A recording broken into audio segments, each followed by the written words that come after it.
ಇವತ್ತಿನ ರೆಸಿಪಿ ಮುಂಬೈ ಶೈಲಿಯಲ್ಲಿ ಪಾವ್ ಬಜ್ಜಿ ಯಾವ ರೀತಿಯಾಗಿ ಮಾಡೋದು ಅಂತ ತೋರಿಸ್ಕೊಡ್ತಾ ಇದ್ದೀನಿ.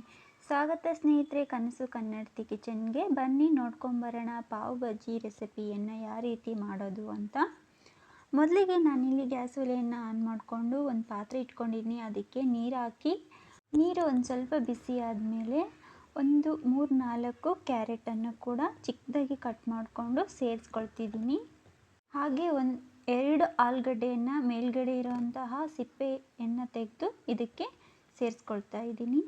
ಹಾಗೆ ಬಟಾಣಿಯನ್ನು ಕೂಡ ಹಾಕ್ತಾ ಇದ್ದೀನಿ. ಒಂದು ಬೌಲಲ್ಲಿ ಅರ್ಧ ಬೌಲ್ ಆಗುವಷ್ಟು. ಈಗ ನೋಡಿ, ಈ ರೀತಿ ಚೆನ್ನಾಗಿ ಕುದಿಬೇಕಾಗತ್ತೆ. ಇವಾಗ ನೋಡಿ, ಕ್ಯಾರೆಟೆಲ್ಲ ಈ ರೀತಿ ಮೆತ್ತಗಾಗಿದೆ. ಈಗ ಇದನ್ನು ಪಕ್ಕಕ್ಕೆ ಇಟ್ಕೊಳ್ಳೋಣ. ಈಗ ಮಸಾಲೆಯನ್ನು ರೆಡಿ ಮಾಡ್ಕೊಳ್ಳೋಣ. 3 ಟೊಮೊಟೊವನ್ನು ಕೂಡ ಹಾಕಿದ್ದೀನಿ. ಒಂದು 5 ಬೆಳ್ಳುಳ್ಳಿಯನ್ನು ಸೇರಿಸ್ಕೊಂಡಿದ್ದೀನಿ. ಸ್ವಲ್ಪ ಕೊತ್ತಂಬರಿಯನ್ನು ಕೂಡ ಹಾಕಿದ್ದೀನಿ. ಸ್ವಲ್ಪ ಜೀರಿಗೆಯನ್ನು ಕೂಡ ಹಾಕ್ತಿದ್ದೀನಿ. ನಿಮಗೆ ಇಷ್ಟ ಇದ್ದರೆ ಹಾಕಿ, ಇಲ್ಲಾಂದರೆ ಸ್ಕಿಪ್ ಮಾಡಿ.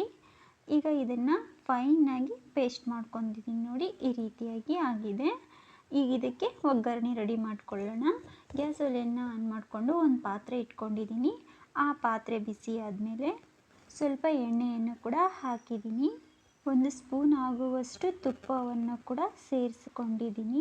ಈಗ ಜೀರಿಗೆ ಸಾಸಿವೆಯನ್ನು ಕೂಡ ಸೇರಿಸಿದ್ದೀನಿ. ಜೀರಿಗೆ ಸಾಸಿವೆ ಚಿಟಪಟ ಅಂದಿಂದ ಒಂದು ದೊಡ್ಡದಾಗಿರುವಂತಹ ಈರುಳ್ಳಿಯನ್ನು ಚಿಕ್ಕದಾಗಿ ಕಟ್ ಮಾಡಿಕೊಂಡು ಇದಕ್ಕೆ ಸೇರಿಸ್ಕೊಂಡಿದ್ದೀನಿ. ಈ ಈರುಳ್ಳಿ ಸ್ವಲ್ಪ ಗೋಲ್ಡನ್ ಫ್ರೈ ಆಗೋವರೆಗೂ ಫ್ರೈ ಮಾಡ್ಕೋಬೇಕಾಗತ್ತೆ. ಹಾಗೆ ಖಾರಕ್ಕೆ ಒಂದು 4 ಮೆಣಸಿನಕಾಯಿಯನ್ನು ಕೂಡ ಮಧ್ಯದಲ್ಲಿ ಕಟ್ ಮಾಡಿಕೊಂಡು ಸೇರಿಸ್ಕೊಂಡಿದ್ದೀನಿ. ನೀವು ಬೇಕಿದ್ದರೆ ಹಾಕಿ, ಇಲ್ಲಾಂದರೆ ಸ್ಕಿಪ್ ಮಾಡ್ಕೋಬೋದು. ಈ ಎಲ್ಲದನ್ನು ಹಾಕಿ ಚೆನ್ನಾಗಿ ಫ್ರೈ ಮಾಡ್ಕೋಬೇಕಾಗತ್ತೆ. ಈಗ ನೋಡಿ, ಫ್ರೈ ಆಗಿದೆ. ನೀವು ಮಿಕ್ಸಿ ಮಾಡಿ ಇಟ್ಕೊಂಡಿರುವಂತಹ ಮಸಾಲೆಯನ್ನು ಇದಕ್ಕೆ ಸೇರಿಸ್ಕೋಬೇಕಾಗತ್ತೆ. ಈಗ ಇದಕ್ಕೆ 1 ಸ್ಪೂನ್ ಆಗುವಷ್ಟು ಅರಿಶಿಣದ ಪುಡಿಯನ್ನು ಕೂಡ ಸೇರಿಸ್ಕೋಬೇಕಾಗತ್ತೆ. ಹಾಗೆ ಅಚ್ಚ ಖಾರದ ಪೌಡರನ್ನು ನಾನು ದೊಡ್ಡ ಸ್ಪೂನ್ಲಿಂದ ಹಾಕ್ತಿದ್ದೀನಿ. ನಿಮಗೆ ಬೇಕಿದ್ದರೆ ಹಾಕಿ, ಇಲ್ಲಾಂದರೆ ಸ್ವಲ್ಪ ಕೂಡ ಹಾಕ್ಬೋದು. ಈಗ 1 ಸ್ಪೂನ್ ಆಗುವಷ್ಟು ಗರಂ ಮಸಾಲ ಕೂಡ ಸೇರಿಸ್ಕೊಂಡಿದ್ದೀನಿ. ಸೇರಿಸ್ಕೊಂಡು ಚೆನ್ನಾಗಿ ಫ್ರೈ ಮಾಡ್ಕೋಬೇಕಾಗತ್ತೆ.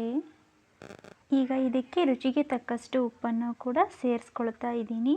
ಹಾಗೆ 1 ಸ್ಪೂನ್ ಆಗುವಷ್ಟು ಪಾವ್ ಬಜ್ಜಿ ಮಸಾಲ ಕೂಡ ಸೇರಿಸ್ಕೊಂಡು ಈ ರೀತಿ ಫ್ರೈ ಮಾಡಿಕೊಂಡು ಎಣ್ಣೆ ಬಿಟ್ಕೊಳ್ತಾ ಇದೆ. ನೋಡಿ, ಹಾಗಾದರೆ ಚೆನ್ನಾಗಿ ಮಸಾಲೆ ರೆಡಿಯಾಗಿದೆ ಅಂತ ಅರ್ಥ.